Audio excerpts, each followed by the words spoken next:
You ever feel like you've climbed the highest mountain in the world, gasping for air every step of the way, only to find out that the people at the top still think you're just the guy there to clean the windows? That's the reality of being a black man in America. Even when you're the one sitting in the corner office, they call it making it. But let me tell you, making it doesn't mean you've arrived.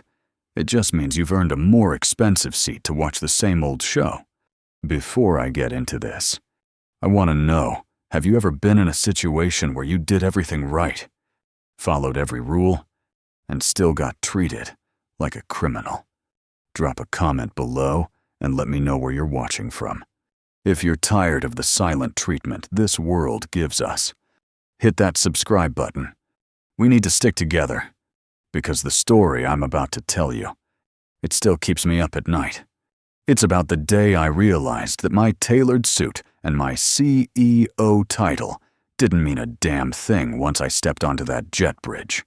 I was at JFK, heading back to Atlanta after a week of closing a deal that would put my company on the map for the next decade. I was tired. Not just I need a nap tired, but that deep-seated, soul-aching fatigue that comes from being the only person who looks like you in every room for 5 days straight. I was wearing a simple hoodie. It was high-end. Sure, but it was a hoodie and some joggers. I wanted to be comfortable. I had my Black Centurion card in my wallet and my first-class ticket on my phone. I was ready to sink into 1A, put on my noise-canceling headphones, and disappear. The terminal was a madhouse. You know how JFK gets, that smell of stale Cinnabon, jet fuel, and the frantic energy of 3,000 people who are all late for something. I was standing near the gate, leaning against a pillar, just watching the world go by. That's when I saw her. She was a tiny woman, maybe 80 years old, dressed like she was headed to the biggest church social in Georgia. She had on a crisp white blouse, a pleated skirt, and a hat, one of those Sunday hats that's so wide it has its own zip code. She was clutching a worn leather handbag and holding a paper boarding pass like it was a golden ticket. She smelled like lavender and peppermint, the kind of smell that reminds you of your grandmother's kitchen on a rainy afternoon. She looked like home. She was sitting in the boarding area, quiet and dignified, while the chaos swirled around her. I watched her for a bit, feeling a sense of peace just being near her energy. But then, the boarding call for first class came over the speaker. I gathered my bag, but I stayed back for a second. I wanted to see her get on. But as she walked toward the gate agent, the energy shifted.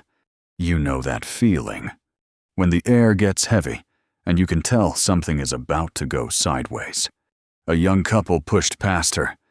They were in their late 20s, dressed in head-to-toe influencer gear, overpriced sneakers, designer luggage, and that look of utter entitlement that says they've never been told no in their entire lives. The girl, with her blonde hair pulled back in a tight bun, actually huffed when she had to step around the elderly woman's small suitcase. "Excuse me," the young man said, not even looking at the woman as he tried to cut in front of her. "We're first class."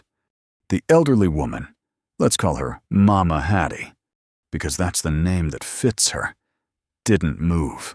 She just looked up at him with these wise, tired eyes and said softly, "I am too. Sugar. I'm just waiting my turn."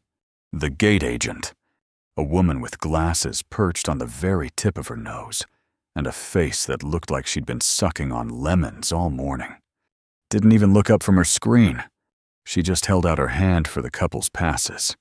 Then, Mama Hattie stepped up. She handed over her paper pass.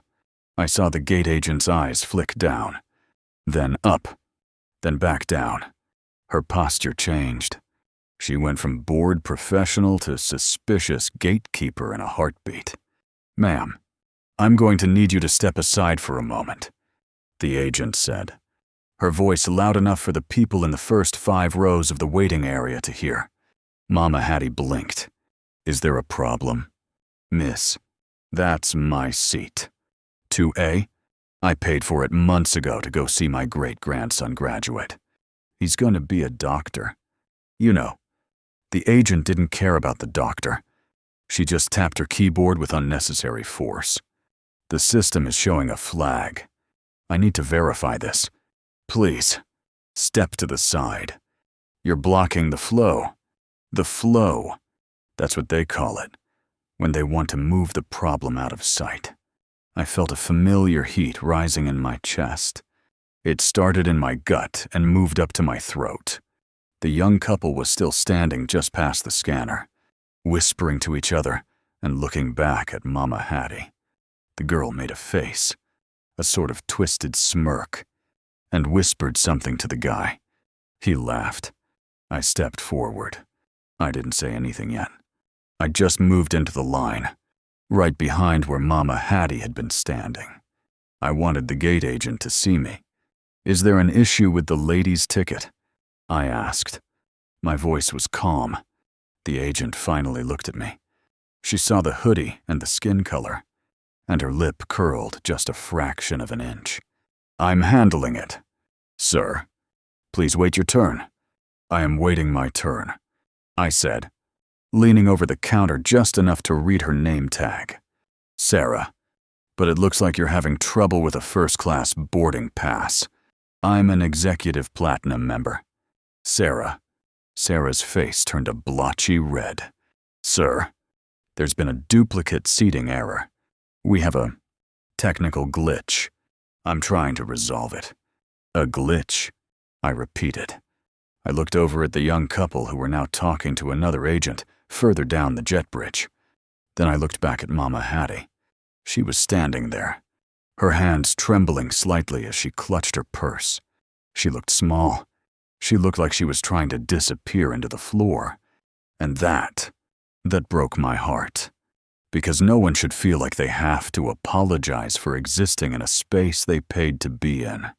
"The glitch seems very specific," I said, my voice getting a bit heavier. "It seems to only affect the one person in this line who's lived through enough glitches to know exactly what this is." Mama Hattie reached out and touched my arm. Her skin was like parchment, thin and delicate. "It's okay, son. Don't cause no trouble for yourself. I can sit in the back. I just want to get to that graduation." "No, Mama," I said. "You aren't sitting in the back. You paid for 2A. You're sitting in 2A. The young man from the couple stepped back toward us. "Look, man, the lady at the desk said there's a mistake.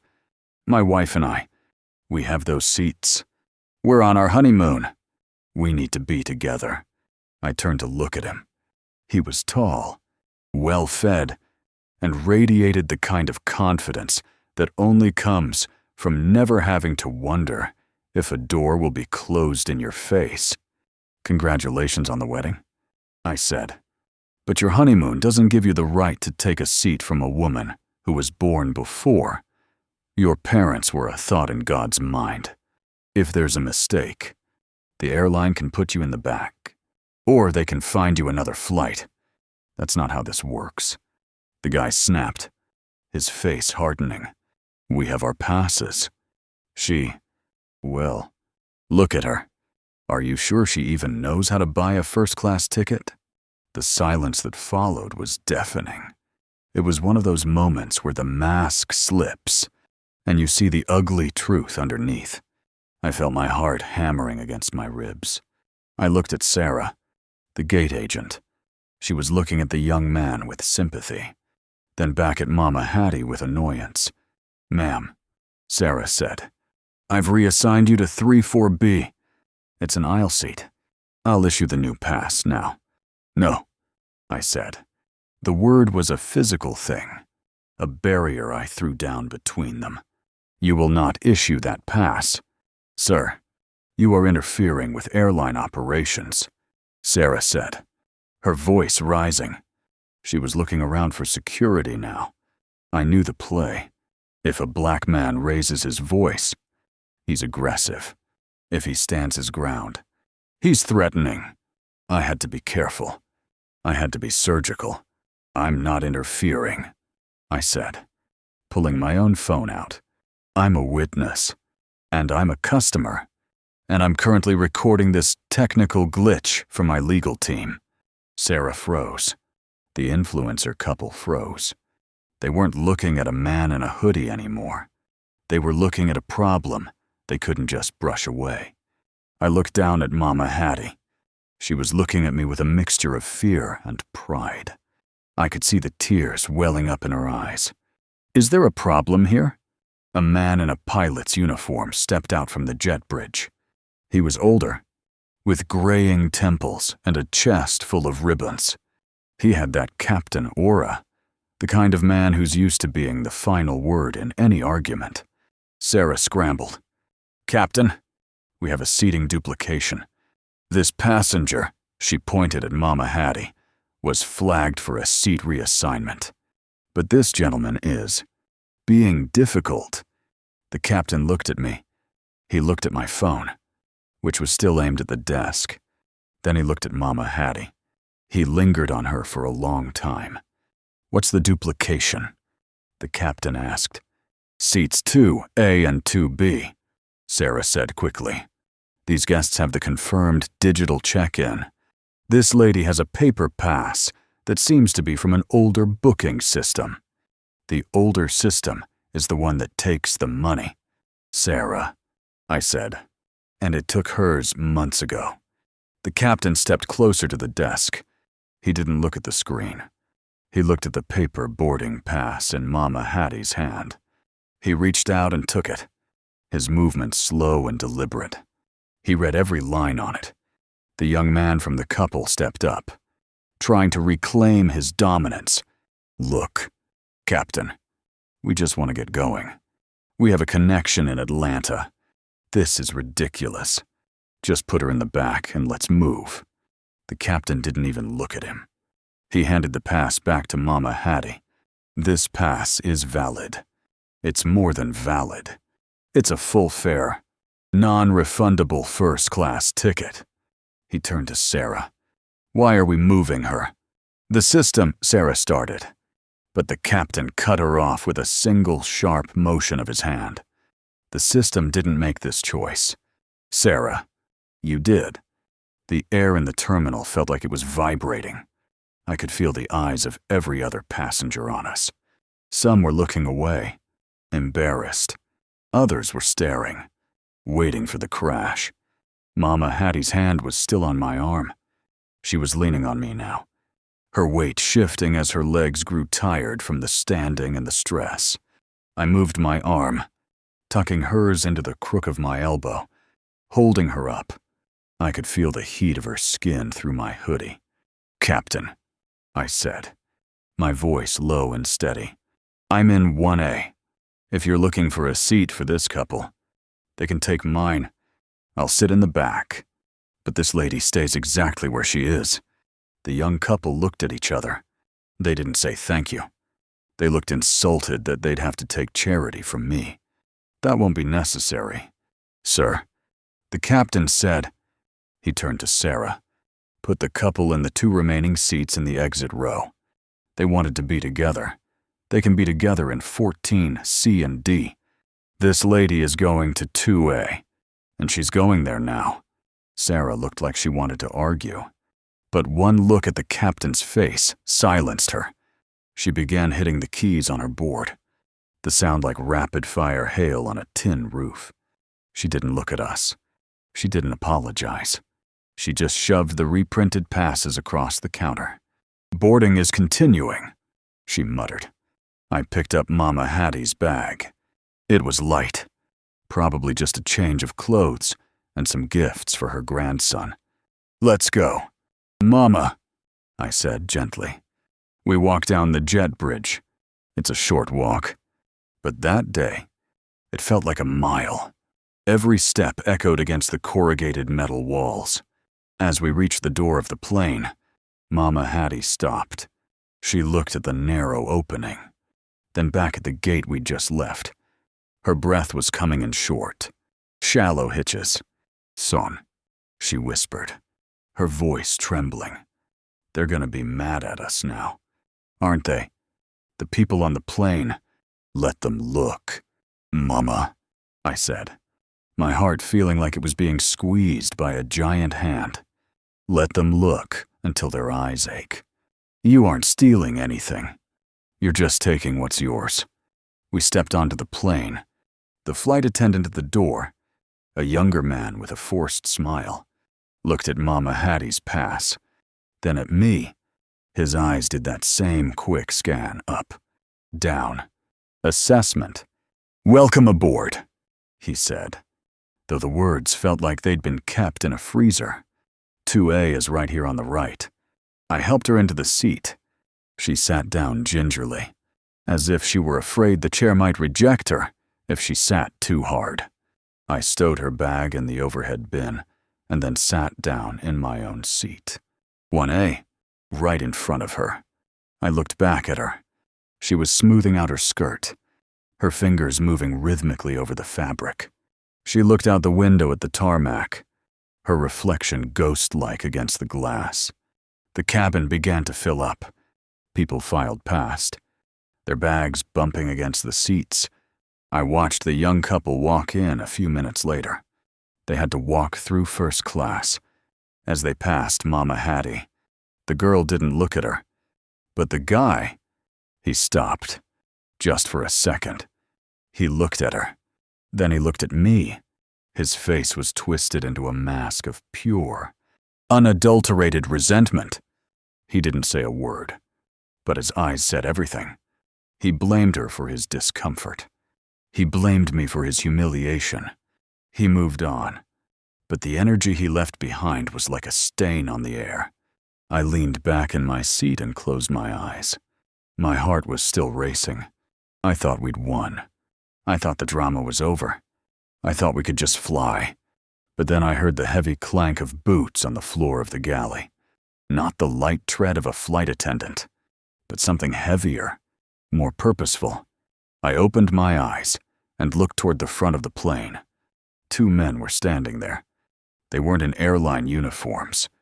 They were wearing dark blue, with badges reflecting the dim cabin lights and heavy belts laden with gear.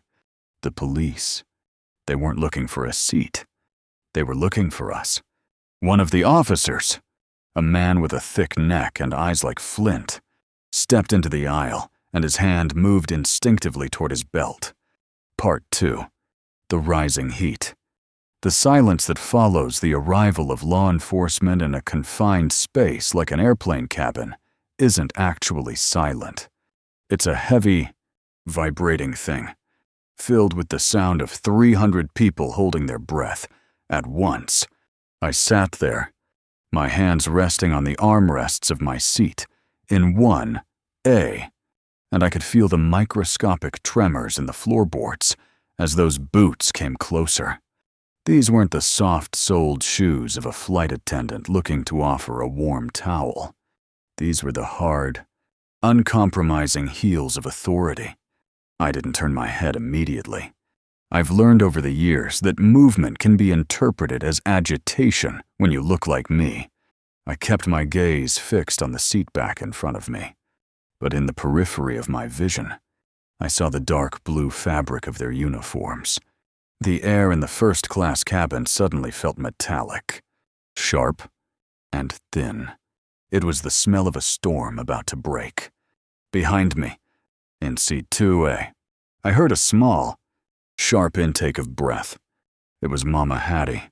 It was the sound of a woman who had seen this shadow many times before in her 80 years of life.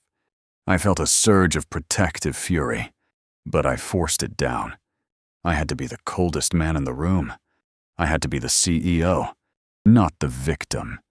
The lead officer didn't say a word to me at first.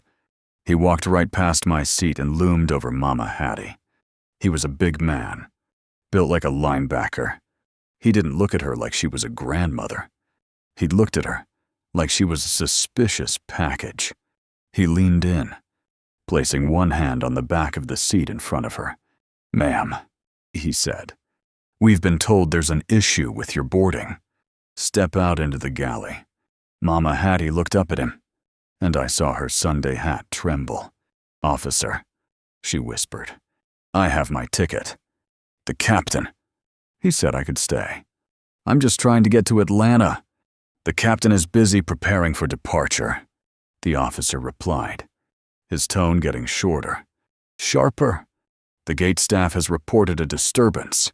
Now, I'm not going to ask you again. Stand up and follow us." At that moment, a flight attendant stepped into the cabin carrying a tray of water bottles. She walked right past Mama Hattie and handed a bottle to the white man sitting across the aisle from me. Then she turned to me. "Water, sir?" she asked.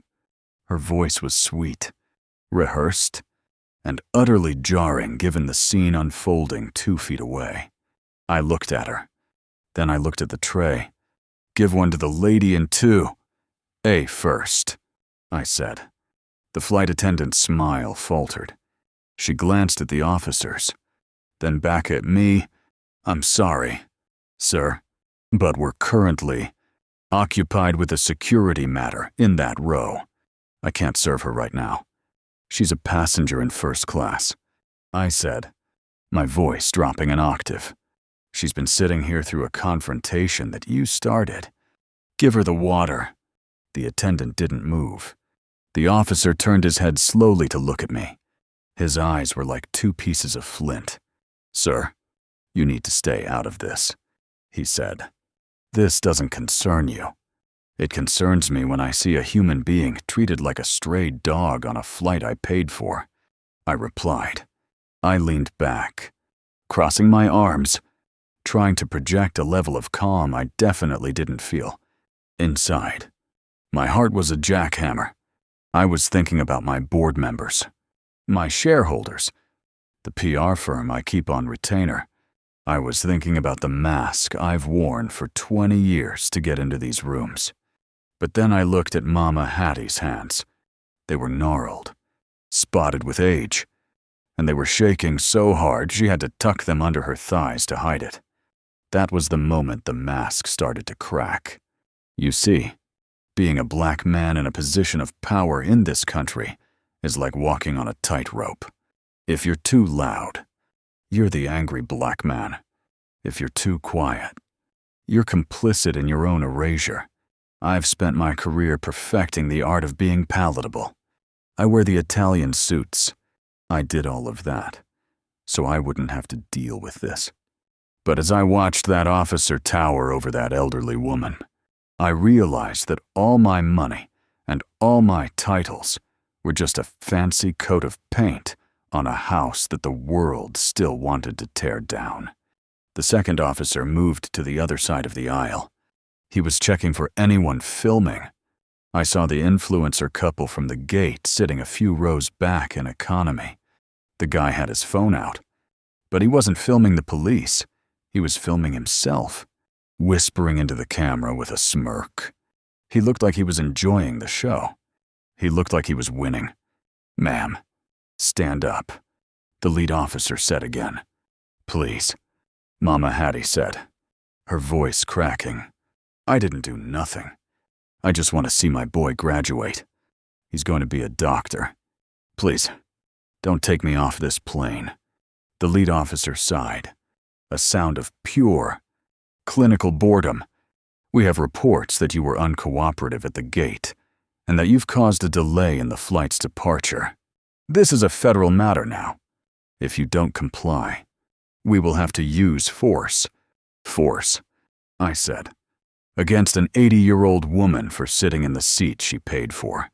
Are you hearing yourself?" The officer turned on me, his entire body language shifting. He stepped away from Mama Hattie and into my personal space. The younger officer tapped his radio. "Dispatch. We have a second non-compliant subject in first class." My heart did a slow, heavy roll in my chest. Non-compliant subject. That's the language they use right before things get violent.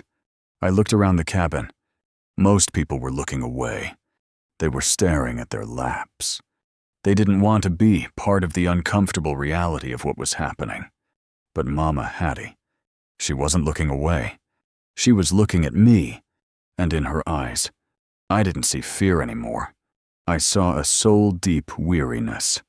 "It's okay, son," she whispered to me. "Don't lose your life over my seat. I've sat in the back of the bus. I've sat in the back of the theater. I can sit in the back of this plane. It don't change who I am." The words hit me like a physical blow. It don't change who I am, but it changed me. It changed the way I saw the success I had worked so hard to build. If I couldn't protect her, then what was the point of any of it? The lead officer moved back toward her. "Let's go, ma'am." Hands where I can see them. The flight attendant with the water tray was still standing there, watching with a blank expression. She took a step back, clearing the way for the officers to pull Mama Hattie out of the seat. The influencer guy in the back laughed again, a short, sharp sound that pierced through the tension like a needle. I felt a coldness settle over me. It wasn't the coldness of fear. It was the coldness of a decision being made. I reached into my bag and pulled out my tablet. I started tapping. I wasn't just recording anymore. I was accessing the back end of my company's legal server. I was pulling up the direct contact information for the airline's corporate board.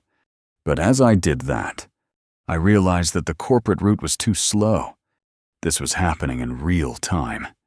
The lead officer grabbed Mama Hattie's arm. Not hard, but firmly enough that she winced. "Stand. Up. Now." She started to rise, her legs shaking, her Sunday hat tilting precariously to one side. She looked so small between those two men. She looked like a leaf caught in a gale. As she stood, her handbag fell to the floor, the contents spilling out, a small Bible, some peppermint candies, and a photo of a young man in a graduation gown. The photo slid across the carpeted floor, stopping right at the officer's boot. He didn't even look down. He just stepped on it as he pulled her toward the aisle. The sound of that small, framed photo cracking under his heel was the loudest thing I'd ever heard. It was the sound of 30 years of laundry work and sacrifice being dismissed as non-compliant. I felt my hand grip the armrest so hard the leather groaned.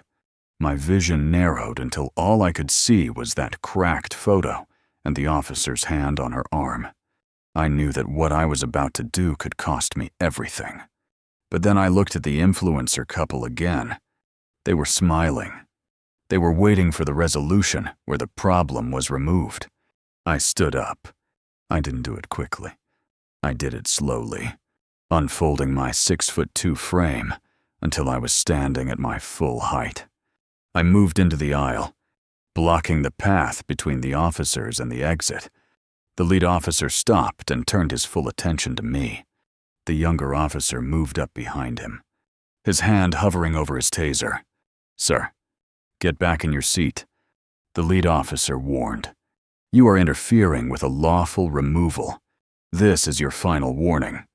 I looked past him, at the passengers who were finally starting to look up. I looked at the cracked photo on the floor. Then I looked at the officer's eyes, which were filled with the absolute certainty that he was the one in the right.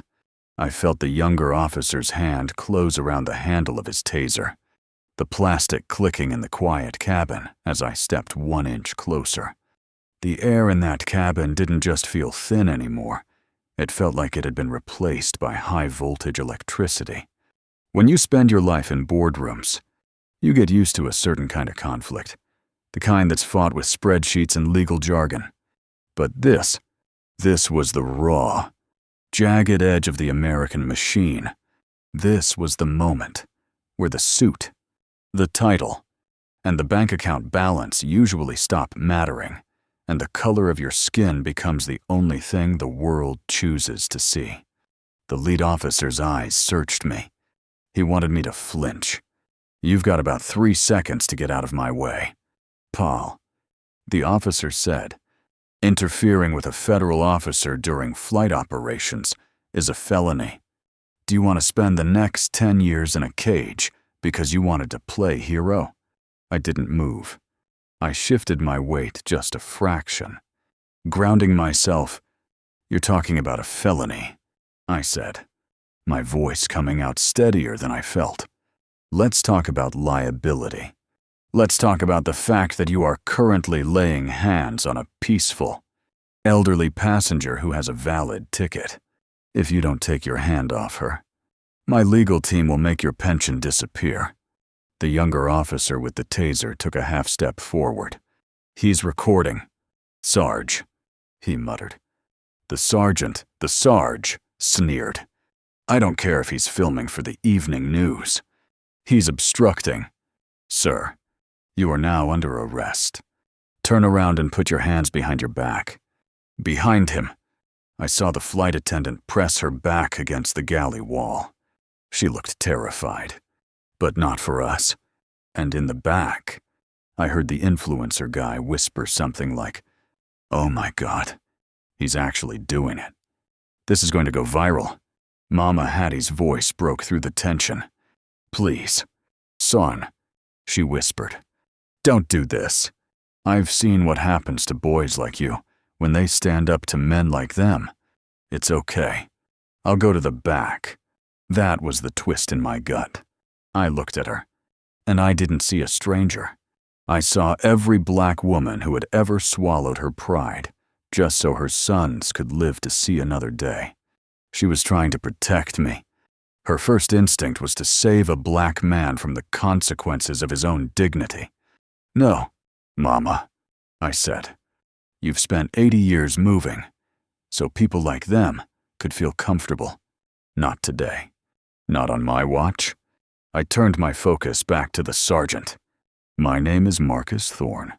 I am the CEO of Thorne Digital Systems. I am a primary contractor for the very Department of Transportation that oversees this airline's licensing. If you want to arrest me for asking for basic human decency, then do it. But know this, the moment those cuffs click, my legal team will be filing for an emergency injunction. Every major news outlet in this country will have your name and badge number by the time we reach the gate." I saw the sergeant's eyes flick for the first time. The name Thorne meant something to him. I wasn't pleading. I was stating a business fact. I was telling him the cost of his next move. "Thorne," he repeated, his grip on Mama Hattie's arm loosening just a fraction. "Check the manifest," I said. "Seat 1A. But before we do any of that, I want you to apologize to this lady. And then, you're going to step off this plane so we can get her to her grandson's graduation." The younger officer looked at the sergeant. The taser was pointed at the floor now. They were realizing that I wasn't just a man in a hoodie. But the sergeant wasn't ready to give up his pride yet. "I don't care who you are," he spat. "This woman was reported as a security risk by the gate staff. We are following protocol." "The protocol of prejudice?" I asked. There was no security risk. There was only an old woman who didn't fit the image of first class that your gate agent wanted to project. I looked over at the influencer couple. The young man was staring at me, his face a mixture of shock and growing realization. He wasn't laughing anymore. He looked small. He looked like a child who had been caught breaking something. "Is that what happened?" the sergeant asked, turning toward the flight attendant. She hesitated. She could lie, or she could tell the truth and deal with the captain's wrath. "The captain. He did say she could stay." The flight attendant whispered. "The gate agent called you guys on her own. She said there was a seating dispute." The sergeant's jaw tightened. He knew he'd been played by a gate agent with a grudge. "Step back. Sarge," the younger officer whispered. "This isn't worth it." The sergeant took a breath. "Tell the gate we're code 4. Seating dispute resolved." They walked off the plane without another word. The silence that followed was heavy. But it was different now. The electricity was gone, replaced by a strange, awkward stillness. I didn't sit down. I stayed standing in the aisle, my legs feeling like they were made of water. I looked at Mama Hattie. She had sunk back into her seat, her Sunday hat completely lopsided, her hands covering her face. She was weeping. I knelt down in the aisle next to her. "It's okay, Mama," I said softly. "They're gone. You're staying. We're going to Atlanta." She looked up at me, her eyes red. "Thank you, son," she choked out.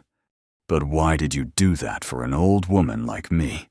I looked at her, and for a second, I felt like I was looking into the past and the future at the same time. "Because if I didn't," I said, "then everything I've built doesn't mean a thing." I picked up the small, cracked photo of her grandson. The plastic was shattered, a jagged web of lines running across the young man's smiling face. I tried to brush the dust off it, but the damage was done. I handed it back to her, and the way she took it felt like she was trying to heal the world. The flight attendant came back then, with a fresh bottle of water and a warm towel. "I'm so sorry, ma'am," she said, her voice finally sounding human. I sat back down in 1A. I saw the two officers standing by their cruiser on the tarmac, talking to the gate agent. They looked angry. I thought about the flight ahead. 3 hours of sitting in this cabin, surrounded by people who had watched a woman be terrorized and said nothing. But then I felt a tap on my shoulder. It was Mama Hattie. She had stopped crying. She looked at me with quiet power. "Son," she said, "you think this is over because they walked off that plane. But I know men like that. They're going to be waiting on the other side. You know that. Don't you?" I looked at her, and I felt a cold chill run down my spine. "I know, Mama," I said. "Good," she said. "Then don't you dare stop being Thorn. Because when we land in Atlanta, I think we're going to need more than just a CEO. We're going to need a witness." She sat back and buckled her seatbelt. The click of the metal buckle echoed in the quiet cabin. A sharp, definitive sound that felt like a challenge to the sky ahead. The engines began to whine, a low-frequency vibration that rattled the bones of the aircraft. We were moving. As we turned, I saw the sergeant one last time. He was standing on the edge of the tarmac, his arms crossed, watching our plane like a hawk. I reached for my phone and checked the connection. It was still live. The viewer count was climbing. I had started something, and now there was no way to close it again. The plane accelerated, pressing us all back into our seats. We lifted off. The ground fell away, the sprawl of New York shrinking into a grid of tiny lights. For a moment, I felt a sense of peace, but as I looked at the flight path toward Atlanta, I saw the little red airplane icon moving steadily toward a destination that felt less like a city and more like a confrontation. I adjusted the air vent above me, the cold blast hitting my face. I needed to stay sharp, because I knew, deep in my gut, that the real climax of this story wasn't the takeoff. It was the landing. I felt a shadow pass over the sun, turning the cabin into a world of flickering grays, a reminder that even at 30,000 feet, the darkness has a way of finding its way inside. The hum of the engines is supposed to be a lullaby, but that day, the vibration felt like it was coming from inside my own bones. I sat there, watching the sunlight dance across the wing, but my mind was stuck back on that jet bridge. It's a strange thing. Having made it in America, you build a fortress of success, thinking the walls will keep the storm out, only to realize the clouds can form right inside your living room if the wrong person decides you don't belong there. I looked back toward seat 2A. Mama Hattie was just sitting there, her fingers tracing the jagged cracks on the frame of that graduation photo. "You okay, Mama?" I asked. She smiled, and it was the kind of smile that makes you realize how much history one person can carry without breaking. "I'm just thinking about David. He's graduating from Morehouse tomorrow. Top of his class. He's going to be a neurosurgeon." My blood. Fixing people's brains. I felt a lump form in my throat. "He's got your strength in him. He's got my work in him." She corrected me. "I spent 32 years over industrial steam presses in a laundry in Brooklyn. My back is shaped like a question mark now, because I wanted his future to be an exclamation point." She reached out and patted my hand. "But you're different. You didn't just let the ghost pass by. Don't let them put your fire out. They're gonna try to make you feel like you're the one who did something wrong today." I knew she was right. I could feel the invisible eyes of the other passengers drilling into my head. I looked toward the back of the plane. The influencer couple was still there. The guy was staring at the back of the seat, his face a dull, angry red. He looked like a man who had lost a bet he didn't even know he was making. My inbox was a war zone. Half the messages were from friends calling me a hero, and the other half were from anonymous accounts calling me a thug in a suit. I thought about the board meeting on Monday. I knew there would be concerns. But then I looked at the cracked photo in Mama Hattie's hand, and I realized that if my image was more important than her dignity, then my image was a lie anyway. About an hour into the flight, the captain's voice came over the intercom. "There will be a brief delay at the gate for administrative reasons. We ask that everyone remain in their seats. Administrative reasons. That's airline speak for the police are waiting." I felt a cold shiver crawl up my spine. Mama Hattie heard it too.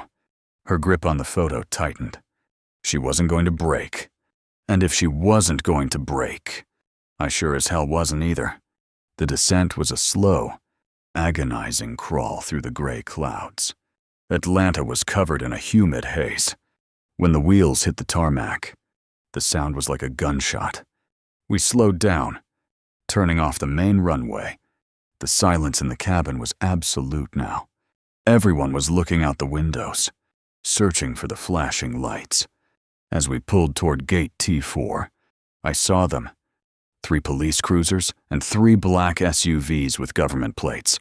Standing at the entrance of the jet bridge was a small group of people in suits. I saw a man in a navy blue blazer, Robert Sterling, the senior vice president of operations. He looked like he'd been dragged out of a meeting, his expression one of pure damage control. The plane came to a stop. The fasten seatbelt sign went dark. Usually, there's a mad scramble, but nobody moved. We all just sat there, suspended in that final moment before the door opens. The flight attendant turned the handle, and the heavy door swung open, letting in a rush of hot, humid Atlanta air. Robert Sterling was the first one through.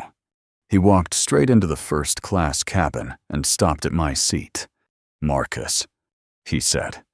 He didn't offer a hand. "I've seen the video. I've been on the phone with the Port Authority for 2 hours. I stood up, reclaiming my space. "Then you know what happened, Robert. You know your staff tried to throw an 80-year-old woman off a plane because she didn't look the part." I saw the flash of corporate panic behind his eyes. "Ma'am," Robert said, leaning down so he was eye level with Mama Hattie. "On behalf of the airline, I want to offer you our deepest apologies. What happened in New York was a catastrophic failure of our protocols. The staff involved have been placed on immediate leave." Mama Hattie didn't say anything for a long time. "I don't care about your leaves," she said finally. "I just want to know if I'm still a security risk for wanting to see my grandson graduate." Robert's face turned red. "No, ma'am. Absolutely not. We have a car waiting for you on the tarmac. We want to make this right." I looked past Robert and saw the officers who had been waiting. They weren't coming on the plane. They were standing back, watching as the vice president of the airline groveled before a woman they would have ignored 10 minutes ago. It shouldn't have taken a CEO to save a grandmother. I helped Mama Hattie out of her seat. We walked to the door of the plane. "You're going to be okay now." "Mama," I said. She stopped at the top of the ramp and turned to me. She grabbed the lapels of my hoodie. "You did good, Marcus. That's what a real leader does. Don't you ever let them tell you different." She walked toward the waiting car. Flanked by the suits, I stayed on the jet bridge for a long time. Some passengers wouldn't look at me. Most of them just hurried by, eager to forget that they had almost watched a tragedy happen and done nothing. I finally walked into the terminal. My phone buzzed. It was my VP of Communications. "Marcus, the story is everywhere. CNN is asking for a statement." I started to type. I didn't give them a polished PR blurb. I wrote what I felt in my gut. It shouldn't take a CEO to save a grandmother. But as long as I have a voice, I'm going to use it. I walked toward the exit, my boots echoing on the polished tile. I felt lighter, but I also felt a new, heavy sense of purpose. I knew the coming days would be hard, but for the first time, I didn't feel like I was wearing a mask. I felt like I was exactly who I was supposed to be. Before I leave you today, I want to ask you, if you had been sitting in that cabin, would you have stayed quiet? Because the truth is, the glitches in the system only work if we let them. They only work if we look away. My name is Marcus Thorne. I'm tired, but I'm truly awake. Thanks for listening. Peace. They say that the heavier a man's pockets are, the lighter his soul becomes. But in my case, the weight of my success felt like a lead anchor tied around my neck, dragging me into a deep, dark ocean of secrets. Have you ever stood at the absolute pinnacle of your life, looking down at everyone else, only to realize that the ground beneath your feet was built on a foundation of lies? It's a chilling thought, isn't it? Before we dive into this journey of shadows and truth, I want to take a moment to connect with you. Where are you joining us from today? Please drop a comment and let us know. We truly value every single person in this community. And if you're ready for a story that explores the raw, unfiltered corners of the human heart, don't forget to hit that subscribe button to stay with us until the very end. I am a liar, not the kind who tells small, white lies to spare someone's feelings, but the kind who re-engineered his entire existence to escape the smell of poverty and the stain of a past that felt like a death sentence to the world. I am Marcus Thorne, the visionary CEO of Thorne Logistics, a man who rose from the literal ashes of a house fire that claimed his entire family. That story, the tragic, resilient orphan, was the key that unlocked the doors to the Ivy League, the boardrooms of Wall Street, and the covers of Forbes. But the fire was a fiction. The ashes were a metaphor, and the family I claimed were dead were actually just left behind. The morning this all began, I was standing in the VIP lounge of a high-speed rail station, the air smelling of expensive espresso and filtered oxygen. I looked at my reflection in the floor-to-ceiling glass, a tall, powerful black man in a $3,000 suit, my skin glowing with the kind of health that only extreme wealth can buy.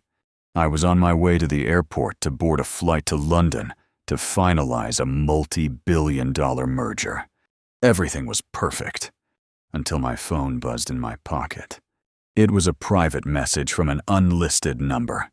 No text, just a photo. My breath hitched in my throat as the image loaded. It was a grainy, sun-bleached photograph of a small, lopsided porch in rural Georgia. On that porch sat a young boy, me, and a woman with silver hair tucked into a neat bun, her hand resting protectively on my shoulder. That woman was Hattie, my grandmother. The woman I had told the world died 20 years ago. The woman I had stolen $300 from before boarding a Greyhound bus and never looking back. The panic was instantaneous. A cold, oily slick spreading through my chest. I looked around the lounge, half expecting to see a blackmailer lurking behind a potted palm. Who had this? Why now? I deleted the message, my fingers trembling so violently I nearly dropped the phone. I tried to tell myself it was a corporate rival, someone digging for dirt before the merger. But this wasn't just dirt. This was a demolition charge set at the base of my life. I boarded the train, my movements stiff, my mind a chaotic storm of memories I had suppressed for 2 decades. I remembered the red clay of Georgia, the way the humidity felt like a wet blanket against my skin, and the constant, gnawing hunger that defined my childhood. Hattie had done her best, working 3 jobs, her hands calloused and her back permanently bent from years of labor. She had loved me with a fierce, selfless intensity, but to my 18-year-old self, her love felt like a shackle. I didn't want to be the good boy from the projects. I wanted to be the man I saw on the television screens in the electronics store windows. The train began to move, a silent, smooth acceleration that usually calmed me. I sat in my private cabin, staring at the blurred landscape of the city as it gave way to the outskirts. My thoughts drifted back to the great lie, when I applied for that first scholarship, the one that changed everything. The prompt asked about a defining moment of hardship.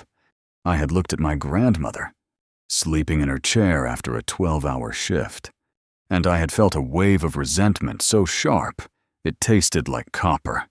I didn't want to explain why we were poor. I wanted a story that demanded respect. So, I wrote about a fire. I wrote about the smoke, the screams, and the silence that followed. I killed her on paper so I could live in reality. I was so lost in the darkness of my own history that I didn't notice the train had slowed down for a mid-route stop. The door to the main cabin opened, and a scent drifted in, a scent that shouldn't have been there. It was the smell of lavender and old, sun-dried cotton. It was the smell of Hattie's Sunday dress. I turned my head slowly, my heart hammering against my ribs like a trapped bird. Through the glass partition of my private suite, I saw her. An elderly black woman was walking down the aisle, guided by a young attendant. She was small, her frame delicate, dressed in a simple floral print dress that looked like it had been ironed 1,000 times. She clutched a worn leather handbag to her chest as if it contained the crown jewels. Her hair was a halo of snow-white wool, and her skin was a map of 1,000 stories I had tried to erase. It couldn't be. It was impossible. Hattie lived, or lived back then, in a town that didn't even have a paved main road. She didn't take high-speed trains. She didn't travel to the city. My rational mind screamed that this was a coincidence, a trick of the light, a manifestation of my own guilt. But as she passed my suite, she paused. She didn't look at me directly, but she slowed down, her gaze lingering on the reflection of the cabin for just a heartbeat longer than necessary. I felt a surge of nausea.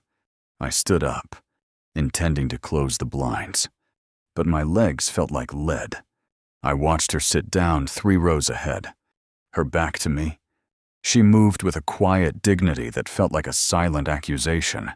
I spent the rest of the train ride in a state of hyper-vigilance, my eyes locked on the back of her silver head.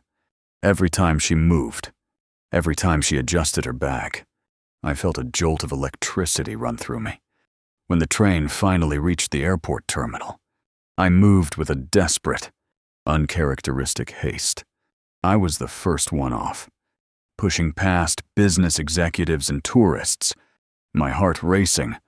I didn't look back. I didn't want to see if she was following. I just needed to get to the plane. The plane was my sanctuary. Once I was in the air, crossing the ocean, the past would be thousands of miles away. The airport was a cathedral of glass and steel, a place where people were constantly in motion, leaving their old lives for new ones. I moved through the security checkpoint. The TSA agents, recognizing me and waving me through the priority lane with respectful nods. I felt a fleeting sense of security. "You are Marcus Thorne," I whispered to myself as I walked toward the first-class lounge. "You are the man who conquered the world. That woman is just a stranger. The photo was just a prank. You are safe." But the safety was an illusion. In the lounge, I sat by the window, watching the massive jets taxi across the tarmac. I tried to focus on my briefing documents for the London meeting, but the words blurred into nonsense. All I could see was that photo on my phone, the porch, the boy, and the woman who had given him everything only to be discarded like trash. I thought about the $300. It had been her life savings, kept in a rusted bluebonnet margarine tub under her mattress. I had taken it while she was at church, praying for my future. A cold chill settled over me. I realized then that I hadn't just lied about her death, I had stolen her life. Every success I had, every dollar I earned, was built on that stolen $300 and the lie of her demise. I was a parasite wearing a bespoke suit. The boarding call for my flight finally echoed through the lounge. I stood up, straightening my jacket, trying to reclaim my mask of authority.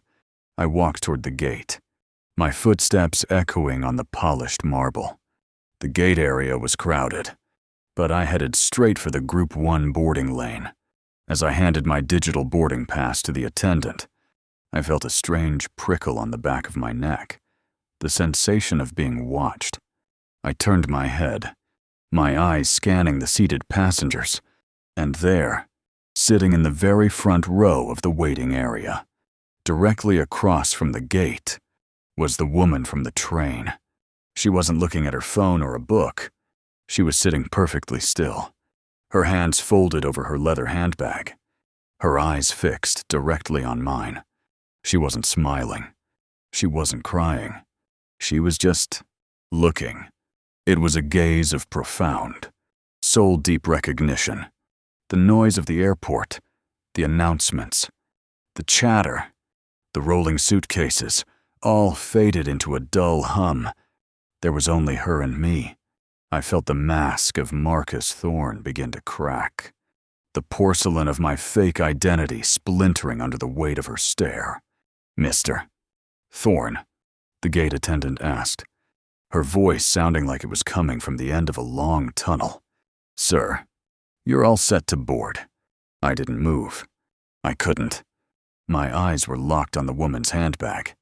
Protruding from the side pocket was a small, familiar object. It was a rusted, yellow plastic lid, the lid of a blue-bonnet margarine tub. The woman slowly stood up. She didn't reach for a suitcase. She didn't look at a boarding pass. She simply began to walk toward the gate, her pace slow and deliberate, the crowd seeming to part for her as if she were a force of nature. As she approached the boarding lane, she reached into her bag and pulled out a single, crumpled piece of paper, a boarding pass for the seat directly next to mine. I felt the air leave my lungs. My hand reached out, grasping the cold metal railing of the boarding ramp to keep from collapsing. She walked right past the attendant, who didn't even ask for her ID, as if she were invisible to everyone but me. She stopped just inches away from me, the scent of lavender now overwhelming, a floral shroud that threatened to choke me. She looked up at me, her eyes clouded with cataracts, but shining with a terrifying clarity. She didn't say a word.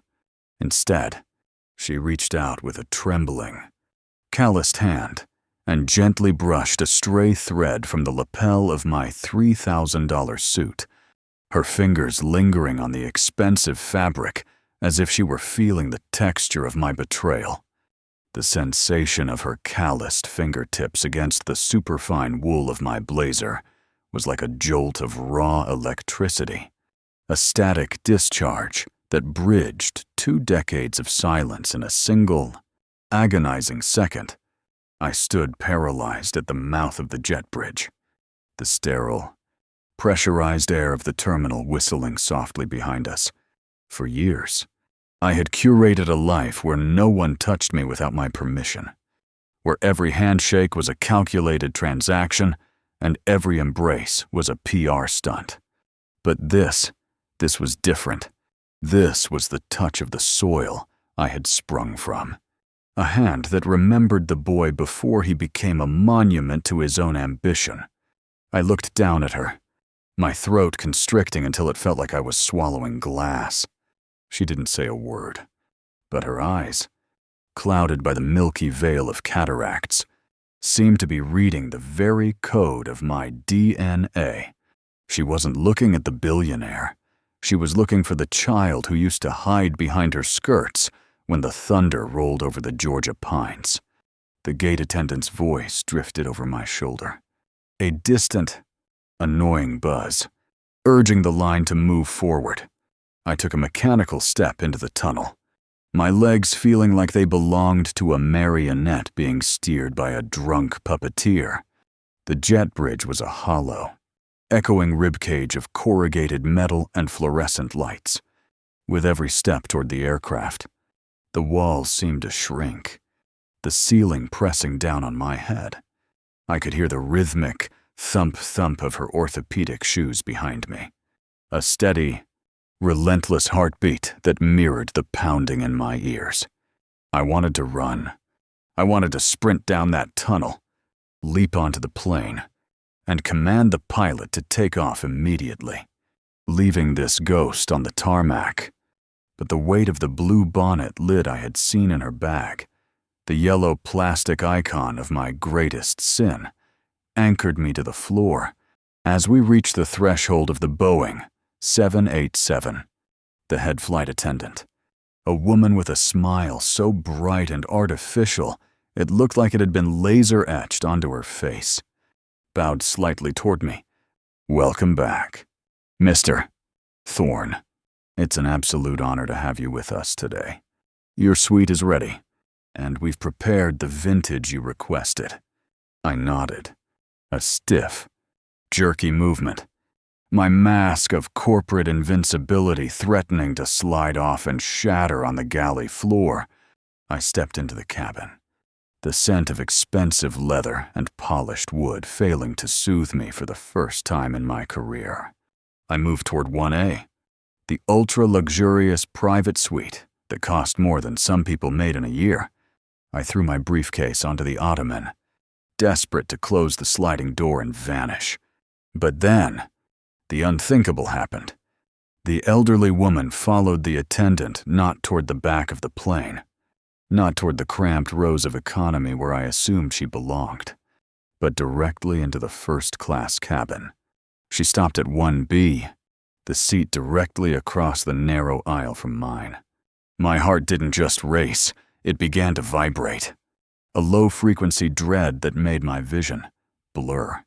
"Is there a problem, sir?" the attendant asked, noticing my sudden pallor. "No," I hissed, my voice a jagged shard of its usual self. "No problem."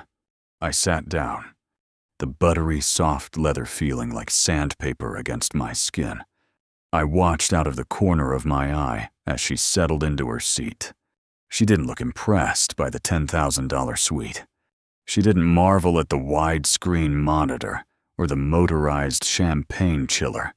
She simply sat there, clutching that worn leather handbag to her chest as if it were an infant.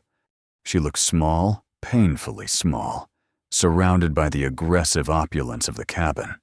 She was a splinter of truth in a world of high-gloss deception. I reached for the noise-canceling headphones, desperate to drown out the sound of her breathing. But my hands wouldn't cooperate. My mind was already elsewhere, dragged back to a humid Tuesday night in July, 20 years ago. I could still see the flickering light of the television in our tiny living room, hear the hum of the ancient refrigerator that Hattie had treated like a temperamental god. I remembered the exact moment I decided to leave. I had been accepted into a summer program in Atlanta, a foot in the door I had spent my life praying for. But I had no money for the bus, no money for clothes, no money for the life I was supposed to start. I had watched her sleep that night, her mouth slightly open, her chest rising and falling in the slow, heavy rhythm of the exhausted. I had reached under the bed, my fingers brushing against the cold, greasy plastic of the margarine tub. I remembered the sound it made when the lid popped, a sharp, plastic snap that felt like a gunshot in the silence of the room. I had counted the bills, $300 in crumpled 5s, 10s, and 1s. The literal sweat of a woman who had scrubbed floors until her knees bled. I hadn't felt guilty then. I had felt entitled. I had convinced myself that I was investing her money, that I would come back one day and build her a mansion. The plane began to push back from the gate, the low moan of the hydraulic systems pulling me back to the present. I felt the vibration through the floorboards, a physical manifestation of the fact that I was now trapped. We were taxiing, the blue lights of the runway streaking past the window like fallen stars. I looked across the aisle. She was staring at the safety card, her lips moving silently as if she were reciting a prayer or a list of names. "Where are you going?" The question escaped my lips before I could censor it. It was a mistake. I didn't want to talk to her. I didn't want to acknowledge her existence. But the silence between us had become a living thing, a suffocating presence that demanded to be broken. She didn't look up immediately. She waited until the plane made a sharp turn toward the runway, the engines beginning to whine with a hungry, predatory sound. Then, she turned her head slowly, her gaze locking onto mine with a gravity that felt like it was pulling the very marrow from my bones. "I'm going to see a man who died a long time ago," she said, her voice a soft, rhythmic rasp that carried the cadence of the Deep South. He was a good boy, full of light, but he got lost in a storm of his own making. I heard he might be in London, so I thought I'd go and see if I could find what's left of him. The engines roared to life, a deafening, bone-shaking thunder that swallowed the cabin. We began to roll, the force of the acceleration pinning me back into the seat. I watched the world outside blur into a streak of gray and green. And then, with a sudden, sickening lightness, we were airborne. The ground fell away, the city shrinking into a toy model. And for a second, I felt that familiar rush of power, the feeling that I was above it all, that the rules of the earth no longer applied to Marcus Thorne. But then I looked at her. She wasn't looking at the window. She was looking at me, and in her eyes, I saw the reflection of a thief. The seatbelt sign chimed, and the cabin lights dimmed as we climbed through the clouds. I tried to close my eyes, to sleep through the nightmare, but my brain was a projector stuck on a loop. I saw the bus station in Savannah. I saw the way I had looked in the window of the Greyhound, a skinny kid with a stolen $300 and a heart made of flint.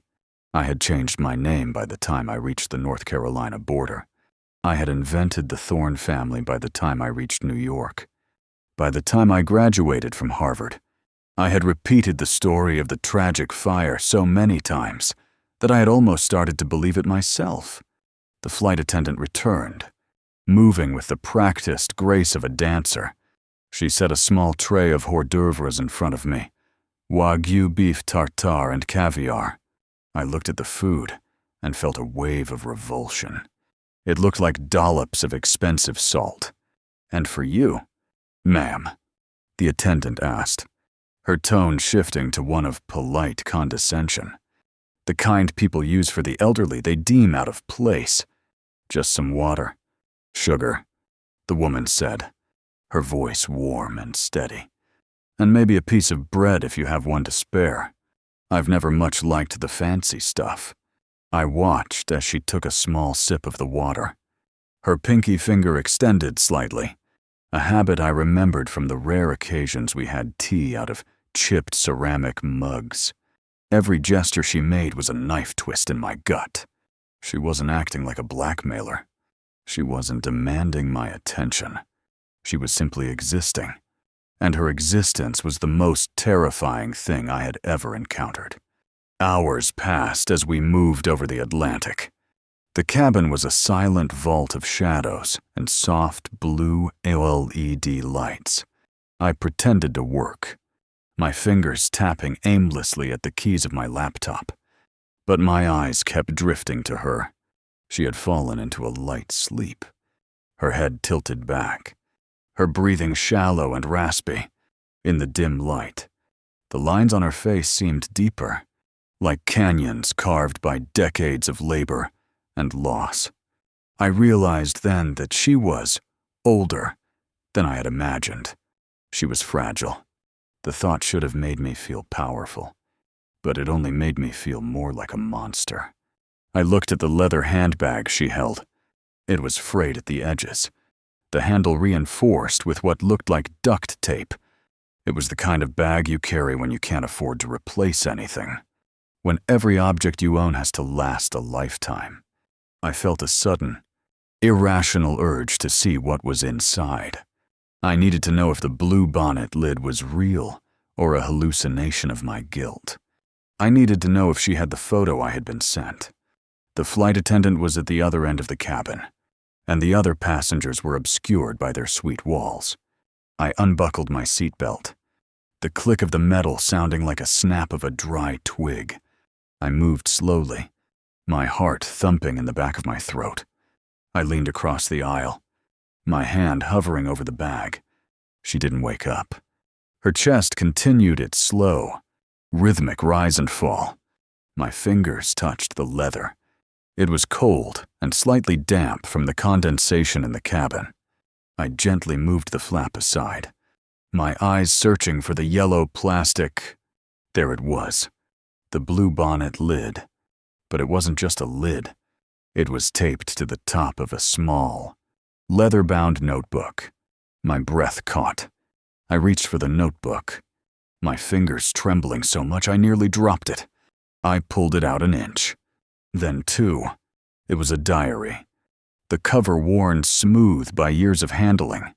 As I pulled it completely free, a small slip of paper fluttered out and landed on the floor between our seats. I froze, waiting for her to stir, but she remained lost in her slumber. I reached down and picked up the paper. It was a receipt, a one-way, first-class ticket from JFK to London Heathrow.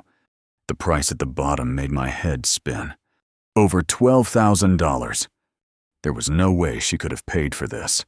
Not with the money from scrubbing floors. Not with $300 stolen 20 years ago. Someone had put her on this plane. Someone had bought this seat. Someone was playing a game with my life. And she was the primary pawn. I looked at her sleeping face. A new wave of paranoia washing over me. Was she even Hattie? Or was she an actress? A perfectly cast weapon sent by my enemies to dismantle the Thorn Empire. The thought offered a perverse kind of comfort. If she wasn't real, then I wasn't a monster. I opened the notebook, my eyes scanning the first page. The handwriting was unmistakable. It was the cramped, careful script of a woman who had taught herself to read by candlelight after the sun went down. June 14th. He's gone. I woke up and the house felt like a tomb. The tub is empty. He took the money, but I'm not mad at him. I'm just scared for him. The world is a big, Cold place for a boy who thinks he has to steal to be someone. Lord, please watch over my Marcus. Don't let the weight of that money break his spirit. The air in the cabin seemed to vanish. I felt like I was drowning in the middle of the sky. It was her. It was really her. And she had known. She had known the very moment I left that I was the thief. She had spent 20 years praying for the man who had robbed her blind and left her for dead. I looked at the next page, then the next. Each entry was a date, a prayer, and a mention of my name. She had followed my career like a fan follows a star.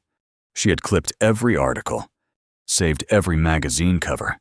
She knew about the Thorn Logistics merger before I had even signed the letter of intent. I reached the middle of the book, where the entries became more sporadic, the handwriting shakier. The doctors say the shadows in my lungs are growing. I don't mind the dying part, but I can't leave this world with him still thinking he's alone. I have to find him.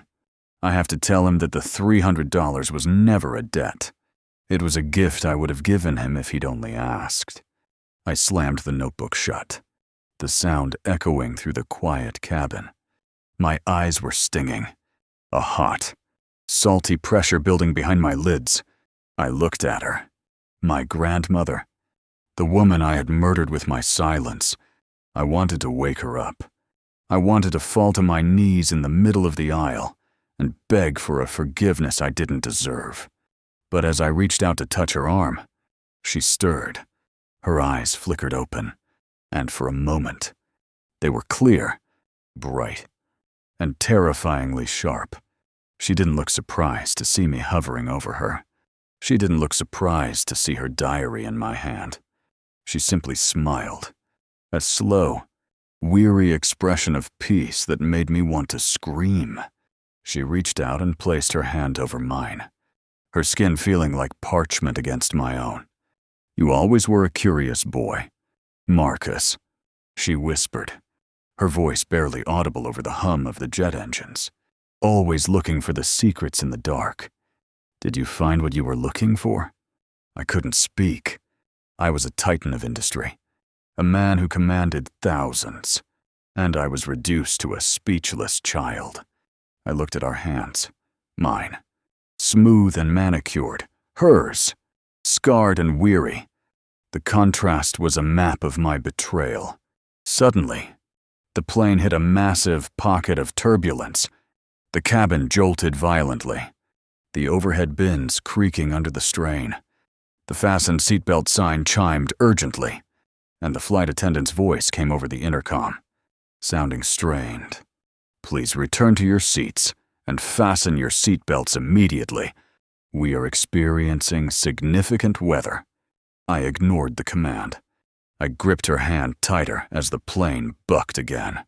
A terrifying, shuddering drop that sent a glass of champagne crashing to the floor in the galley. The lights flickered and then died, plunging us into a darkness lit only by the occasional flash of lightning outside the window. In that strobe-like glare, I saw her face. She wasn't afraid. She was looking at me with a calm, expectant gaze, as if she had been waiting for this storm her entire life. Marcus, she said, her voice cutting through the roar of the wind and the groaning of the fuselage. The plane can fly through the clouds, but it can't fly away from the truth. Do you hear it? Do you hear the thunder calling your name? The aircraft tilted sharply to the left, and I was thrown against the side of her suite. I scrambled to regain my footing, my fingers digging into the leather of her seat. Outside, the world was a chaotic vortex of gray and white, the wings of the plane flexing in a way that looked impossible. I looked back at her, and for the first time, I saw a flicker of something other than peace in her eyes. It was urgency. She leaned forward, her face inches from mine, the scent of lavender now mixed with the metallic tang of ozone. Tell me, Marcus, she hissed, her grip on my hand becoming surprisingly strong. before the sky takes us both. Tell me who you really are." I opened my mouth to answer, but the plane gave a sickening lurch. A sudden, vertical drop that left my stomach in my throat. The roar of the engines changed to a high-pitched scream, and the oxygen masks dropped from the ceiling with a synchronized thud, dangling like plastic ghosts in the dark. I stared at the mask swinging in front of my face, then at the woman who was holding onto my soul, as the cabin filled with the terrifying, rhythmic scream of the emergency alarm. I felt the words bubbling up from the hollow space in my chest, a truth 20 years in the making. Just as the plane banked into a terrifyingly steep dive toward the black heart of the Atlantic, my fingers tightened around the diary, the leather crinkling under my grip. The gravity didn't just pull at the plane, it seemed to reach inside my chest and attempt to rip my very heart through my ribs, as the aircraft plunged into that black, screaming void. The luxury of the first-class cabin became a cruel joke. The champagne flutes shattered against the bulkhead, sending shards of crystal flying like diamonds in a blender. The roar of the wind outside was a predatory howl, a sound that reminded me that for all my billions, I was nothing more than a passenger in a fragile shell of aluminum. My knuckles were white, my fingers digging into the worn leather of Hattie's diary so hard the spine groaned. I looked at her, my vision blurring from the violent vibrations. She wasn't reaching for her oxygen mask. She wasn't screaming. She was simply holding my hand with a grip that felt like the roots of an ancient oak tree, anchoring me to the earth even as we fell from the sky. "I'm a thief," I screamed, the words finally tearing loose from the basement of my soul. I didn't care who heard. I didn't care if the flight recorders captured my shame for the world to hear after they dragged our remains from the Atlantic. I took it. I took every cent from that tub and I ran. I let you rot in that town while I built a kingdom out of your sweat. I'm not Marcus Thorne. I'm the coward who left his grandmother to starve so he could pretend to be a king. The plane gave a final, sickening shudder, a jolt so powerful it felt like we had hit a wall of solid stone. And then, as quickly as the chaos had begun, it stopped. The engines shifted from a scream to a low, steady hum. The nose of the aircraft leveled off. The violent buffeting vanished, replaced by an eerie, heavy silence that was almost more terrifying than the noise.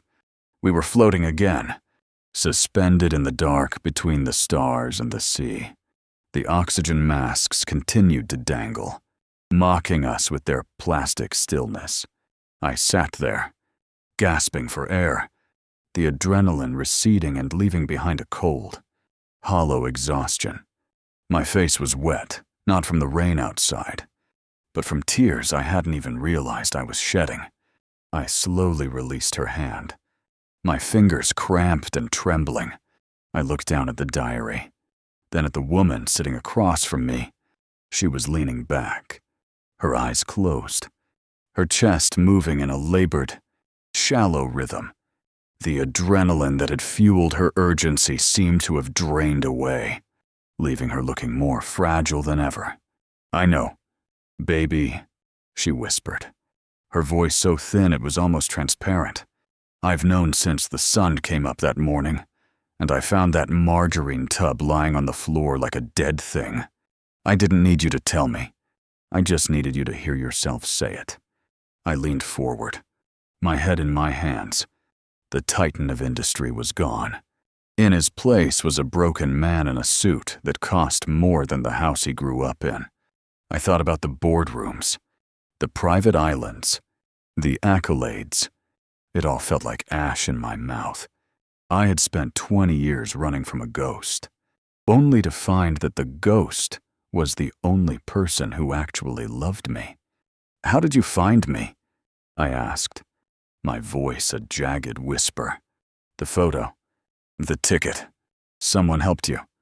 Who was it?"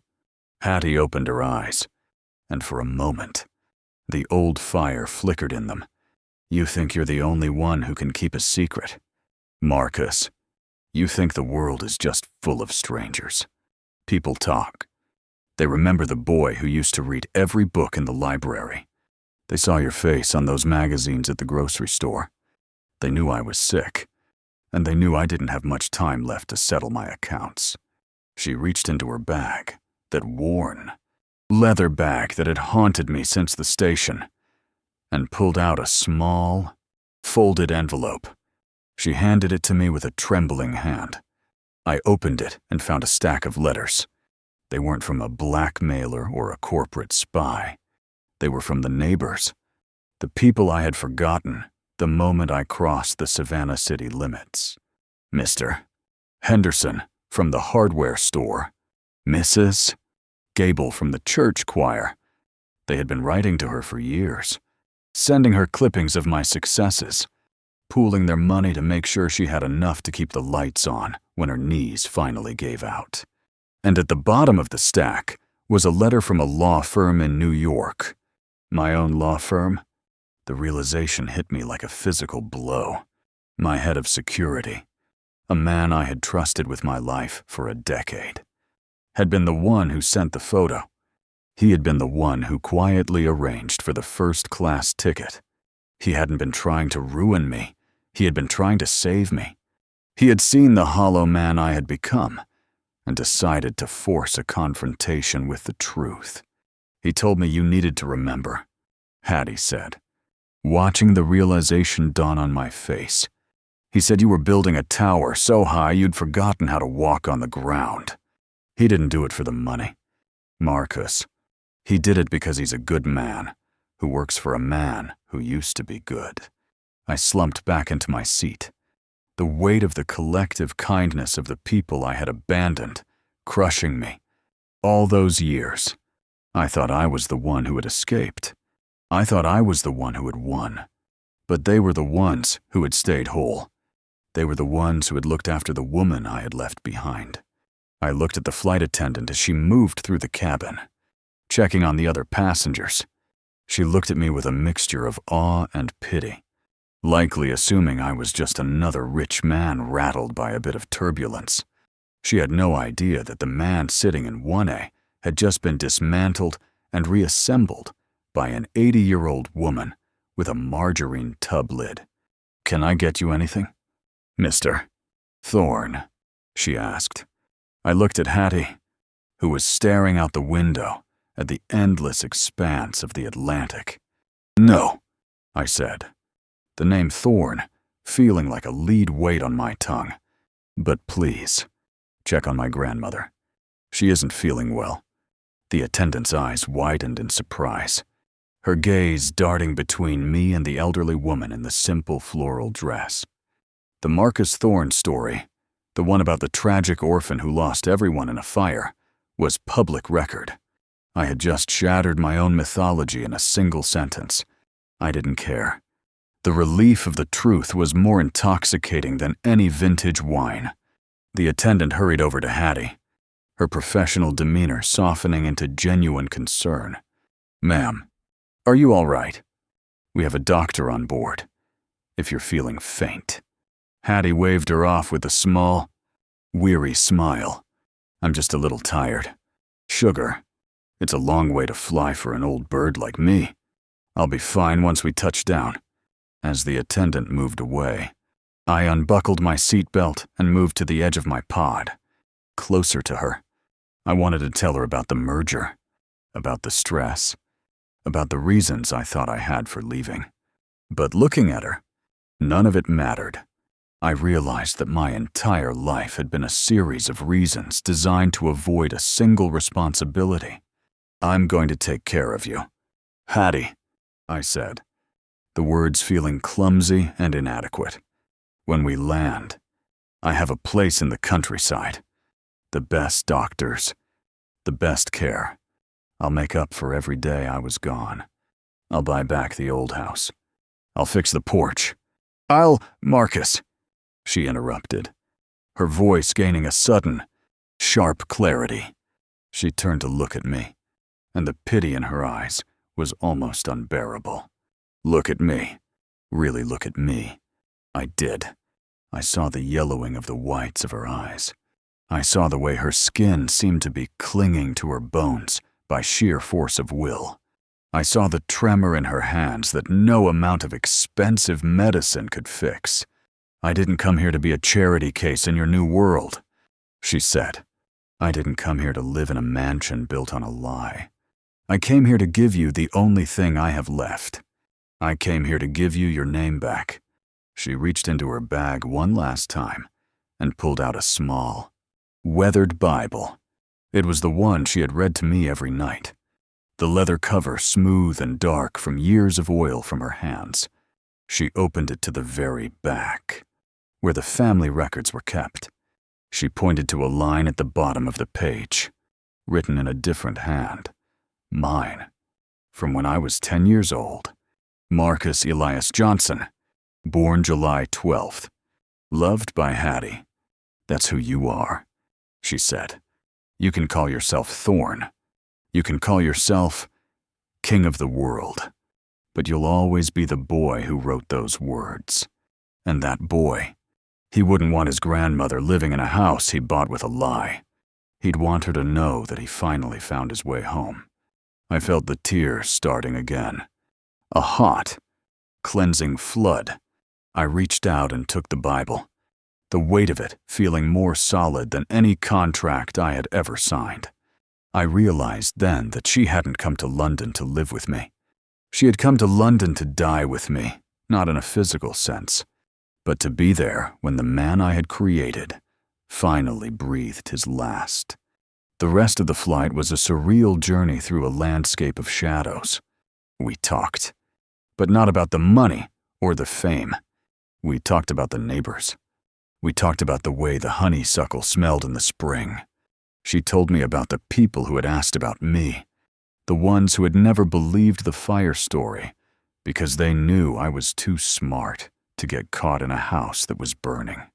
As we crossed the coast of Ireland, the sun began to rise, a thin ribbon of gold bleeding into the dark blue of the morning sky. The cabin began to wake up, the soft sounds of movement and the scent of breakfast filling the air. The other passengers looked rested, oblivious to the fact that a war had been fought and won in the first-class aisle while they slept. I looked at Hattie. She was staring at the sunrise, her face bathed in that pale, golden light. She looked peaceful, but her breathing was becoming more labored, a wet, rattling sound that made my heart clench. It's okay, Marcus, she whispered, as if reading my thoughts. The sun's coming up. I always did love the morning. She reached over and patted my hand, her touch becoming lighter, more ephemeral. You have a lot of work to do when we land. You have to tell them the truth. Not all at once. Maybe. But you have to start. You can't build a life on a foundation of sand. Baby, it'll always wash away when the storm comes. I will. I promised. And for the first time in 20 years, I meant what I said. I'll tell them everything. She nodded, her eyes slowly closing. Good. Then I can rest. I watched her drift off, her head lolling to the side. I sat there for a long time, watching the light grow stronger, watching the clouds below us turn from gray to a brilliant, blinding white. I felt a strange sense of peace myself, a terrifying, exhilarating freedom. I was a man with no history, no family, and no truth. And for the first time, I felt like I could actually breathe. When the pilot announced our descent into Heathrow, the cabin became a flurry of activity. The flight attendants were collecting trays, moving with their usual efficiency. I leaned over to wake Hattie, to tell her we were almost there. Hattie, I whispered, shaking her shoulder gently. She didn't move. Hattie, we're landing. Wake up. Sugar. I touched her neck. searching for the pulse I had felt so strongly during the storm. The skin was cool. The silence that followed wasn't the silence of the cabin or the silence of the clouds. It was a final, absolute silence that stretched back to a porch in Georgia and forward to a future I couldn't yet see. I didn't scream. I didn't call for help. I simply sat back in my seat, the Bible in one hand and the bluebonnet lit in the other. I looked out the window as the green fields of England rose up to meet us, the patchwork of the earth appearing solid and unforgiving. I knew that the moment the wheels touched the tarmac, the life of Marcus Thorne would end. The plane descended through the final layer of clouds, the runway appearing like a gray ribbon in the distance. I felt the familiar jolt as the landing gear locked into place. I turned my gaze back to the woman who had traveled across an ocean just to set me free. She looked like she was merely sleeping, a traveler who had finally reached the end of a very long journey. As the wheels hit the ground with a sharp, definitive chirp of rubber on asphalt, I reached into my pocket and pulled out my phone. I didn't look at the stock prices or the messages from the merger team. Instead, I opened the photo of the porch, the one that had started this whole nightmare. I stared at the boy and the woman. Then I looked at the body of the grandmother I had finally found, only to lose again. My thumb hovered over the power button, the screen's light reflecting in the tears that were now falling freely, dripping onto the expensive silk of my tie. The screech of the tires against the runway was a violent, high-pitched scream that seemed to echo the internal collapse of the man I had spent 2 decades constructing. As the thrust reversers roared, shaking the very frame of the Boeing 787, I sat motionless, my hand still resting on the cooling skin of the woman who had just dismantled my entire existence with a single, weary smile. The deceleration pushed me forward against my seatbelt, a physical reminder of the momentum I had spent my life building. But for the first time, I wasn't looking ahead to the next acquisition or the next headline. I was looking at the small, floral-patterned shoulder that had stopped moving, the luxury of the first-class suite, with its ambient lighting and scent of rare orchids, suddenly felt like a tomb, a very expensive, very lonely tomb. The plane slowed to a dignified crawl, the heavy vibration of flight replaced by the rhythmic, mechanical clicks of the taxiway lights passing beneath us. Outside the window, the gray, rain-slicked tarmac of London Heathrow stretched out like a cold, welcome mat. I watched the emergency vehicles with their flashing blue and yellow lights trailing at a distance, a standard precaution after the turbulence we had endured. I realized with a jarring clarity that I was the emergency. I was the wreckage. I reached out and gently closed Hattie's eyes, her eyelids feeling like ancient, delicate parchment under my fingertips. There was no fear left in her expression, only a profound, settled peace that made my heart ache with a jealousy so sharp it was almost physical. "Mr. Thorne, sir, we've arrived at the gate." The flight attendant's voice was a soft, hesitant chime at the entrance of my pod. She hadn't seen yet. She was still looking at the man on the cover of the magazines, the titan who was about to change the face of global logistics. I didn't turn around. I kept my gaze fixed on the silver hair that glowed like a halo in the dim cabin light. "She's gone," I said. The words were quiet, but in the hushed sanctuary of the first-class cabin, they sounded like a thunderclap. I heard the sharp intake of breath behind me, the sound of a silk scarf rustling as the attendant stepped closer. "Sir, is she all right?" "She is finally at rest," I replied, my voice steady in a way that surprised even me. It was the voice of Marcus Elias Johnson, not Marcus Thorne. The CEO would have been calculating the PR fallout. but that man was dead. 2. He had died somewhere over the mid-Atlantic, somewhere between the lightning strikes and the truth about a stolen $300. The next hour was a surreal blur of professional efficiency and quiet tragedy. The captain was called.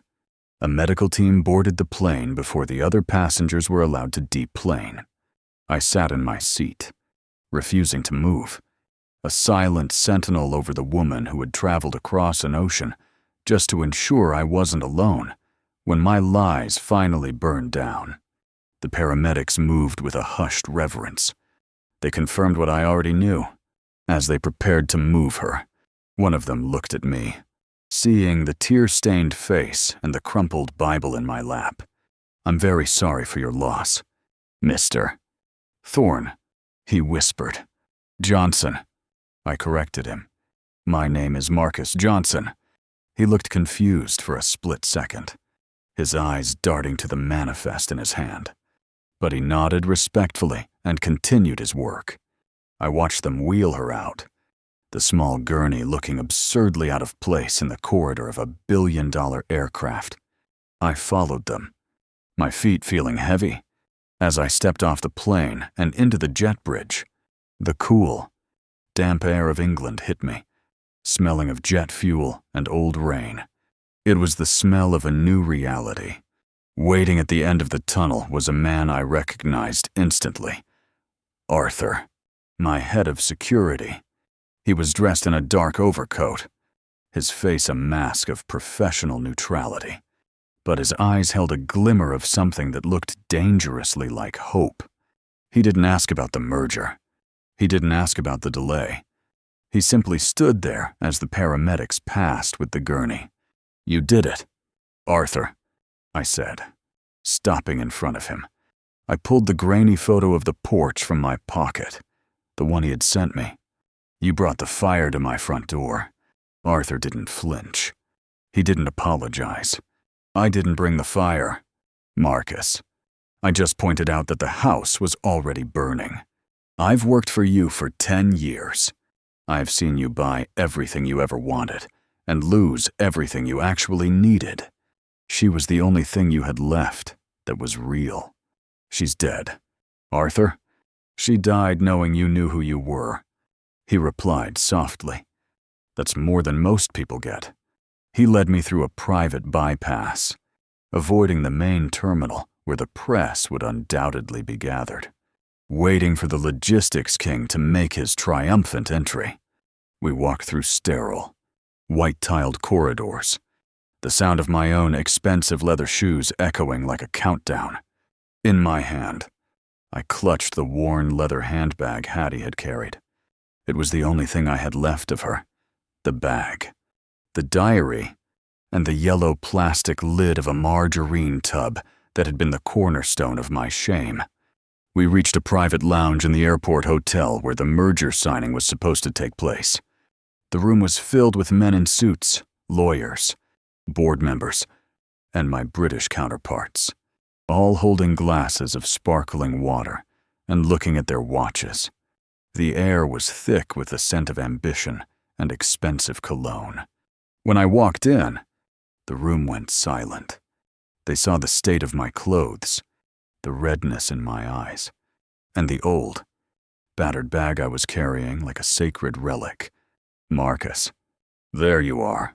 Julian, my lead attorney, rushed toward me, a folder full of contracts in his hand. "We heard about the turbulence. Terrible business. But we've got the press waiting in the ballroom." I looked at him, and for the first time, I saw the absurdity of it all. The contracts, the billions, the carefully crafted image. It was all a costume. There isn't going to be a merger. "Julian," I said. The room seemed to tilt. Someone dropped a glass, the sound of breaking crystal punctuating the silence. "I'm sorry." Julian's smile faltered, his brow furrowing in confusion. "Marcus, the papers are ready. This is the culmination of 3 years of work. The shareholders, The shareholders invested in a man named Marcus Thorne. I interrupted, stepping toward the center of the room. I placed Hattie's handbag on the mahogany conference table, right on top of the signature page of the multi-billion-dollar agreement. But Marcus Thorne doesn't exist. He's a character I created in a dorm room 20 years ago because I was too ashamed to be the grandson of a woman who scrubbed floors for a living. I told you all, I was an orphan of a tragic fire. I told you I had no past. I lied. I reached into the bag and pulled out the blue bonnet lid. I held it up. The cheap, yellow plastic catching the light of the chandelier. This is where my empire started.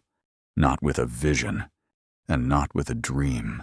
It started with $300 stolen from this tub under my grandmother's mattress while she was at church praying for me. I ran away. I changed my name. And I built this life on a foundation of theft and abandonment. The silence in the room was no longer professional. It was horrified. These were men who traded in reputations, and I was setting mine on fire in front of them. Julian stepped back as if I were contagious. "Marcus, you're exhausted," he whispered, his voice trembling. "You've had a traumatic flight. Let's get you to a doctor." "I've never been more awake," I said, and it was true. The weight that had been crushing my chest for 20 years had finally lifted. I felt light. I felt raw. I felt like I was finally standing on solid ground. The merger is off. I'm stepping down as CEO, effective immediately. Arthur has the resignation letters ready. I'm going back to Georgia to bury my grandmother. And after that, I'm going to figure out how to pay back a debt that can't be measured in dollars. I walked out of the room, leaving the titans of industry staring at a yellow margarine lid on a pile of useless contracts. I didn't look back. I followed Arthur to a waiting car, the London rain finally beginning to fall in earnest, washing over the windshield in a rhythmic, cleansing blur. The trip back to Georgia was different. I didn't fly private. I sat in a standard seat on a commercial flight, Hattie's casket in the cargo hold beneath me. I spent the hours reading her diary, page by page, absorbing the 20 years of love I had tried so hard to ignore. I read about the neighbors who helped her, the prayers she said for my tired soul, and the unwavering belief she had that I would one day find my way back. By the time we touched down in Savannah, I wasn't the man who had left. The funeral was small. It was held at the little church I had sat in as a boy, the one with the peeling white paint and the bells that sounded like they were made of tin. The people were there, Mr. Henderson, Mrs. Gable. The faces from the letters. They didn't look at me with judgment. They looked at me with a weary, knowing kindness. I stood at the pulpit, not as a CEO, but as a grandson. I told them the truth. I told them about the $300. I told them about the Thorne lie. And then, I asked for their forgiveness. After the service, I walked back to the old house. It was in worse shape than I remembered. The porch was sagging. The weeds had taken over the yard, and the paint was long gone. I sat on the top step, the very spot where the photo had been taken all those years ago. The air was thick and humid, smelling of pine and damp earth. It felt like home. I pulled out my phone one last time. I looked at the news alerts. Marcus Thorne disappears. Thorne Logistics shares plummet. The mystery of the stolen $300. I smiled. It was a small price to pay for the truth. I reached into the pocket of my jacket and pulled out a small, heavy object. It was the $300 I had taken, plus 20 years of interest, all in fresh, crisp bills. I walked into the house, my footsteps echoing on the hollow floorboards. I went to the bedroom, to the spot where her bed used to be, and I knelt down. I reached under the floorboards, finding the secret space I had used as a boy. I placed the money there, along with the blue bonnet lid. It wasn't a repayment, it was a return. I walked back out onto the porch, the sun beginning to set over the trees. The fireflies were starting to come out, tiny sparks of light dancing in the tall grass. I remembered the boy who used to try to catch them in a jar, thinking he could hold on to the light forever. I realized now that you can't catch the light. You can only let it guide you. I took a deep breath, the air filling my lungs with the scent of the South and the promise of a quiet, honest life. I wasn't sure what the next day would bring. I knew there would be legal battles, financial losses, and a long road to making things right with the community. But I had my name back. I had my soul back. We often think that success is about how far we can get from where we started. We spend our lives building walls, changing our names, and polishing our masks, hoping that if we go fast enough, the past will never catch up. But the truth is, the past isn't chasing us. It's waiting for us.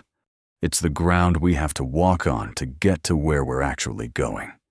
My journey from that airplane to this porch cost me everything I thought I wanted, but it gave me everything I actually needed. My question for you, Hattie, is this: what are you running from? What name are you using to hide the person you were meant to be? It's never too late to stop the plane. It's never too late to open the bag. And it's never too late to come home. If this story spoke to your heart, if it reminded you of a Hattie in your own life or a secret you've been carrying, please share it in the comments. We are a community of stories, and yours matters just as much as mine. Don't forget to subscribe and hit that notification bell. We have so many more journeys to take together.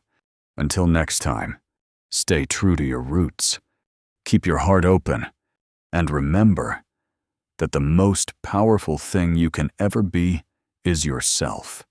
Take care, and I'll see you in the next one.